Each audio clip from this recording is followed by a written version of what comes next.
Naman, yung kwento ko naman kay Katrina, nung college ako, second year college ako, nung magta-third year. Ayan, ha? Ano siya, Panagbenga Festival, Flower Fest sa Baguio. Dapat doon, pag manood ka ng float parade, madaling araw pa lang, nakapwesto ka na doon, nakahanap ka ng hindi, pwesto. nasa likod ka Oo, naman. hindi mo mapapanood yung mga float ng mga flowers. Eh, ang nangyari, nakaupo na ako ng 5 a.m. Mga 7, may dumaan na, na motor. Oh. Ang nakasakay doon, si Katrina Halili. Papunta pa lang siya sa float niya. Yes, Kuya Kim, itatakbo siya dun sa float. So, ang ginawa ko, ay, si Katrina! Sumigaw ko ganyan. Sinundan ko yung motor. Umalis ako dun sa pwesto ko. Tapos nakarating kami dun sa may Burnham Park.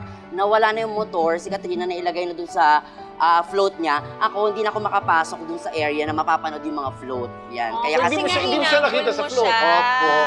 At least nakita mo siya sa motor. Nakita ko sa motor, pero hindi ko na naaabos. Mas nakita ko pa yung itsura ng motor, pero siya hindi ko na maaalala kung ano niya. Nag-give Oo. up mo tuloy yung spot mo. Oo, Na 5 a.m. mo pang ni-reserve. Nag-absent Ayan. pa ako sa klase nun, ha? Ayan. Ayan. Kaya Kat, mag-usap tayo mamaya. Oo, kasalanan mo yun, Kat. Binigla mo si Bobay sa motor. Ano ba yan? Oo, bilang malapit na nga palang Panagbenga ulit po sa Baguio. diba?